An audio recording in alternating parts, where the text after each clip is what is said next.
Shri A K Bijuraj. മുൻ Mathrubhumi chief ഫോട്ടോഗ്രാഫറാണ്. ഇപ്പോൾ ജയരാജിൻ്റെ chief associate ഡയറക്ടറായിട്ട് work ചെയ്യുന്നു. മനോരഥങ്ങളിലൂടെ എന്ന ചിത്രത്തിൽ 2 ചിത്രങ്ങളുടെ അസോസിയേറ്റ് ഡയറക്ടറായിട്ട് വർക്ക് ചെയ്യുന്നു. ശ്രീ ബിജുരാജിനെ സ്നേഹത്തോടെ ക്ഷണിക്കുന്നു. നമസ്കാരം. എന്ത് പറയണമെന്ന് എനിക്കറിയില്ല ഇവിടെ. കാരണം ഞാൻ അത്രയധികം എം ടി സാറിനെ പിന്തുടർന്ന് ഫോട്ടോ എടുത്തൊരു ഫോട്ടോഗ്രാഫർ അല്ല. ആ വീടുമായിട്ടുള്ള ബന്ധമെന്ന് പറയുന്നത് എൻ്റെ പ്രിയപ്പെട്ട കൂട്ടുകാരിയുടെ വീട് എന്ന നിലക്ക് അനുവാദമില്ലാതെ ഏത് സമയത്തും കയറിപ്പോവാൻ, പെർമിഷൻ എടുക്കാതെ കയറിപ്പോവാനുള്ള ഒരു വീട് എന്ന് ഒരു വ്യക്തിപരമായിട്ടുള്ള ഒരു ബന്ധമായിരുന്നു എനിക്ക് ആ സാറുമായിട്ടുള്ളത്. അതുകൊണ്ട് തന്നെ ഞാൻ പലപ്പോഴും ക്യാമറയൊക്കെ കയ്യിലുണ്ടായിരിക്കുമെങ്കിലും ക്യാമറ ബാഗിൽ നിന്ന് പോകുന്ന സമയത്തൊന്നും ക്യാമറ പുറത്തേക്ക് എടുക്കാനുള്ളൊരു ധൈര്യമൊന്നും എനിക്കില്ലായിരുന്നു. സാറിൻ്റെ മുഖത്ത് എന്താ ആ മൂഡനുസരിച്ചിട്ട് മാത്രം ഞാൻ ക്യാമറയുടെ ബാഗ് ഓപ്പൺ ചെയ്ത ഒരാളാണ്. അതുകൊണ്ട് അധികം ചിത്രങ്ങളൊന്നും ഞാൻ എടുത്തിട്ടില്ല. പിന്നെ അവിടെ പോകുമ്പം മിക്കവാറും ഞാൻ എൻ്റെ ഫാമിലി ആയിട്ടാണ് പോവുക. മോളുണ്ടാവും, കൂടെ അശ്വതിയുടെ മോനുണ്ടാവും. അപ്പം ഇവരൊക്കെ ആയിട്ട് കളിക്കുകയും ചിരിക്കുകയും ഒക്കെ ചെയ്യുന്ന സാറിനെ ഞാൻ ഒരുപാട് കണ്ടിട്ടുണ്ട്. പക്ഷെ അതൊന്നും എനിക്ക് ക്യാമറയിൽ പകർത്താൻ പറ്റിയിട്ടില്ല. അതൊക്കെ എൻ്റെ മനസ്സിൽ ഉള്ള ഒരു ഫോട്ടോഗ്രാഫ് പോലെ ഞാൻ കരുതുന്ന പേഴ്സണലായിട്ടുള്ള ഒരു കാര്യം. അത് കഴിഞ്ഞ് കുറച്ച് വർഷം കഴിഞ്ഞപ്പോഴാണ് എനിക്ക് സുഹൃതം ചെയ്ത ഹരികുമാർ ഏട്ടൻ ഒരു ഡോക്യുമെൻ്റ് ചെയ്യുന്നത്. അതിൻ്റെ ക്യാമറാമാൻ സിദ്ധാർത്ഥ് ഏട്ടനാണ് ചെയ്യുന്നത്. എൻ്റെ ഏറ്റവും അടുത്ത സുഹൃത്താണ്. ഇപ്പോൾ അമൃത ടി വിയുടെ ഹെഡാണ് ക്യാമറ സെക്ഷൻ. അപ്പം എന്നെ കൂടി ആ പ്രൊജക്റ്റിലേക്ക് വിളിക്കുകയാണ്. ഞാൻ ആ പ്രൊജക്റ്റിൻ്റെ ഭാഗമാവുകയാണ്. അങ്ങനെ ഇവിടെ ഈ തുഞ്ചമ്പറമ്പിൽ വെച്ചാണ് ഞാൻ ആദ്യമായിട്ട് എം ടി സാറിനെ എൻ്റെ ക്യാമറയിലേക്ക് പകർത്തുന്നത്. അതുകൊണ്ട് തന്നെ എനിക്ക് എം ടി സാറിൻ്റെ വീടുമായിട്ടുള്ള ഒരുപാട് ബന്ധമുള്ളത് കാരണം ഒരുപാട് കണ്ണൂരിലൊക്കെ, ഞാൻ എൻ്റെ വീട് കണ്ണൂരാണ്, കണ്ണൂരിലുള്ള ഒരുപാട് ഫങ്ഷൻസിനൊക്കെ എന്നെ വിളിക്കുമെങ്കിലും ഞാൻ ഈ അനുസ്മരണ ചടങ്ങുകൾക്കൊന്നും ഇതുവരെ പങ്കെടുത്തിട്ടില്ല. പക്ഷേ ഇവിടെ ഞാൻ ശ്രീകുമാരേട്ടൻ വിളിച്ചപ്പോൾ ഞാനിവിടെ വരാനുള്ള ഒരു കാരണം, ഞാൻ ഇവിടെ വെച്ചാണ് ആദ്യമായിട്ട് എം ടി സാറിനെ എൻ്റെ ക്യാമറയിലേക്ക് പകർത്തുന്നത്.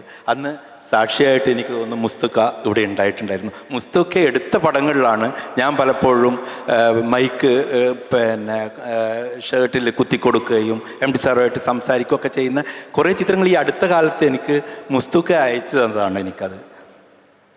അത് കഴിഞ്ഞ് കുറച്ച് വർഷം കഴിഞ്ഞു മാതൃഭൂമിയിൽ നിന്ന് എനിക്ക് പുറത്തേക്ക് ഖത്തർ ഗവൺമെൻറ് ഖത്തർ 2022 തുടങ്ങുമ്പോൾ ഒളിമ്പിക് കമ്മിറ്റിയിലേക്ക് എനിക്കൊരു ചാൻസ് പോവാൻ കിട്ടിയപ്പോഴേക്കും എനിക്ക് വല്ലാത്തൊരു പേടിയായിരുന്നു. സത്യത്തിൽ മാതൃഭൂമി എന്ന് പറയുന്ന വലിയൊരു പ്രസ്ഥാനം വിട്ട് ഗൾഫ്, എനിക്ക് ഇതുവരെ പരിചയമില്ലാത്തൊരു ഗൾഫ് കൺട്രീസിലേക്ക് പോവാം എന്ന് പറയുന്നത്. ഞാൻ വീണ്ടും സമീപിച്ചത് സാറിനെ തന്നെയാണ്. ഞാൻ സാറിൻ്റെ അടുക്ക വന്നിട്ട് പറഞ്ഞു, ഇങ്ങനെ ഒരു അവസരം കിട്ടിയിട്ടുണ്ട്, മാതൃഭൂമി പോലുള്ളൊരു പ്രസ്ഥാനം വിടണോ വേണ്ടയോ എന്ന് എനിക്കറിയില്ല, എനിക്കൊരു തീരുമാനം എടുക്കാൻ പറ്റുന്നില്ല എന്ന് പറഞ്ഞപ്പോൾ സാറ് എൻ്റെ അടുക്ക പറഞ്ഞു, കിട്ടുന്ന ഒരവസരവും നിങ്ങൾ പാഴാക്കരുത്, അത് ഒരിക്കൽ മാത്രം നിങ്ങൾക്ക് കിട്ടുന്നതാണ്, പിന്നീട് അത് കിട്ടണമെന്നില്ല.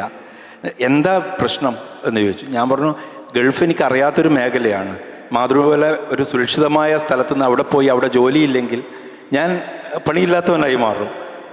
സാറ് അപ്പോൾ തന്നെ ഖത്തറിലേക്ക് ഒരാളെ വിളിക്കുന്നു. അപ്പോൾ എൻ്റെ കയ്യിൽ ഫോൺ എന്നിട്ട് പറഞ്ഞു,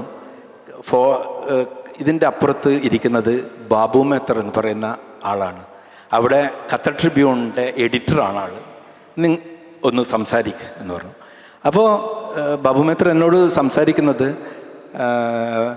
ധൈര്യമായിട്ട് ഇങ്ങോട്ട് വാ, ഖത്തർ ഗവൺമെൻറ്റിൻ്റെ പ്രൊജക്റ്റാണത്, ഇൻ കേസ് അവർ ജോലി തന്നില്ലെങ്കിൽ എൻ്റെ പത്രത്തിൽ ഞാൻ നിനക്ക് ജോലി തന്നിരിക്കും എന്ന് പറഞ്ഞ് ഫോൺ കട്ട് ചെയ്യുകയാണ്. സാർ പറഞ്ഞു, ധൈര്യമായിട്ട് ഇനി പോകാൻ ഒരുങ്ങിക്കൊള്ളൂ എന്ന് പറഞ്ഞു. അങ്ങനെയാണ് ഞാൻ മാതൃഭൂമിയിൽ നിന്ന് ആദ്യമായിട്ട് രാജിവെച്ച് പുറം രാജ്യത്തേക്ക് പോകുന്നത്. അത് കഴിഞ്ഞ് തിരിച്ച് വന്നപ്പം ഞാൻ വീണ്ടും മാതൃഭൂമിയിൽ ഫോട്ടോ കോർഡിനേറ്ററായിട്ട് വന്നു. ഡെസ്കിലായിരുന്നു ഞാൻ. അപ്പോൾ ആ സമയത്ത് ലൈബ്രറിയിൽ നിന്ന് ഒരുപാട് ചിത്രങ്ങൾ, ഞാൻ ഈ കേട്ട പേരുകളൊക്കെ ഞാൻ കണ്ടിരിക്കുന്ന ചിത്രങ്ങൾ മുഴുവനും മാതൃഭൂമിയുടെ ലൈബ്രറിയിൽ നിന്ന്. വിനയൻ എന്നുള്ള പേര് ഇതേ ഇവിടെ ഇരിക്കുന്നത്. പിന്നെ ഷാജുവേട്ടൻ്റെ ഒരുപാട് ചിത്രങ്ങൾ, ഇപ്പോഴും വളരെയധികം പ്രചരിച്ചുകൊണ്ടിരിക്കുന്ന ആ നടയിറങ്ങി വരുന്ന ചിത്രം ഒക്കെ ഞാൻ ഈ ബ്ലാക്ക് ആൻഡ് വൈറ്റ് പഴയ ചിത്രങ്ങളൊക്കെ എടുത്തു നോക്കുമ്പോൾ നിങ്ങളുടെ എല്ലാവരുടെയും പേരുകൾ ഇപ്പോഴാണ് ആദ്യമായിട്ട് കാണാൻ പറ്റുന്നത്, പലരെയും എന്ന് മാത്രമേ ഉള്ളൂ. നിങ്ങളുടെയൊക്കെ പേരുകളും ഫോട്ടോസും ഞാൻ ഒരുപാട് കണ്ടിട്ടുണ്ട്. അത് കഴിഞ്ഞ് മാതൃഭൂമിയിൽ നിന്ന് ഇരിക്കുമ്പോഴാണ് എനിക്ക് മനോരഥങ്ങൾ എന്ന് പറയുന്ന സീരീസിലേക്ക് ഡയറക്ടർ ജയരാജ് സംവിധാനം ചെയ്യുന്ന ഒന്നിലേക്ക് എന്നെ ആദ്യമായിട്ട് അസോസിയേറ്റ്, ഞാൻ ആ സമയത്തും ജയരാജിൻ്റെ ചീഫ് അസോസിയേറ്റായിട്ട് വർക്ക് ചെയ്യുന്നുണ്ടായിരുന്നു. അപ്പം അതിൻ്റെ ഒരു വർക്കിലേക്ക് എന്നെ വിളിക്കുകയും ആ വർക്ക് എന്താ വെച്ചാൽ ആ സിനിമ വന്നു കഴിഞ്ഞ സിനിമയാണ്, മമ്മൂട്ടിയെ പോലെയുള്ള മഹാരാജൻ ചെയ്ത സിനിമയാണ്.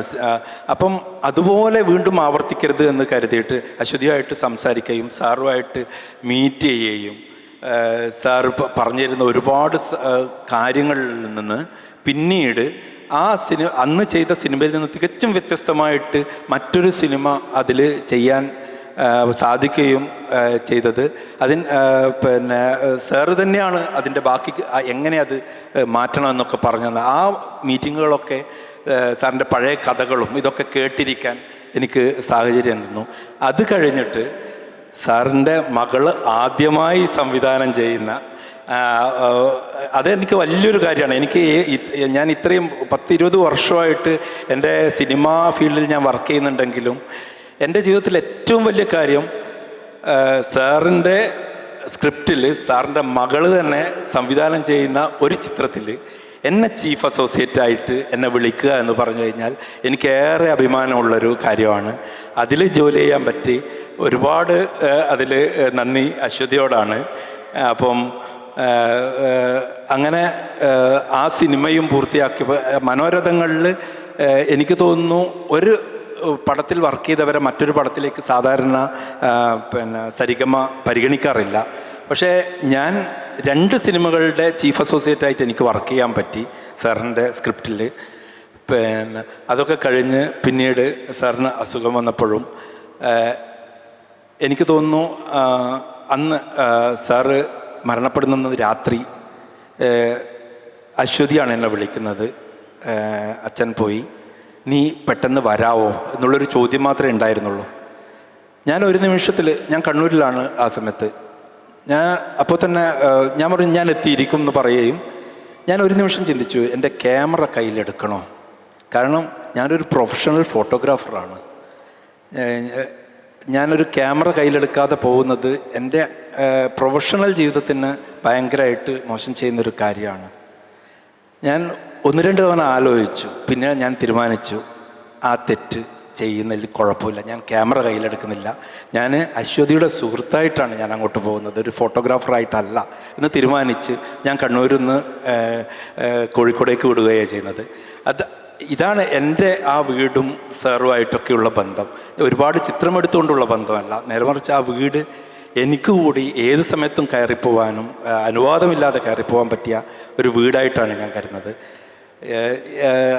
എന്തായാലും ഒരുപാട് സന്തോഷം ഈ വേദിയിൽ എനിക്ക് സംസാരിക്കാൻ ഒരു അവസരം കിട്ടിയത്. കാരണം ഇവിടെ വെച്ചാണ് ഞാൻ ആദ്യമായിട്ട് സാറിൻ്റെ പടമെടുത്തത് എന്നതുകൊണ്ട് അതിന് ശ്രീകുമാർ ഏട്ടനോട് ഒരു നന്ദി പറയുകയാണ്.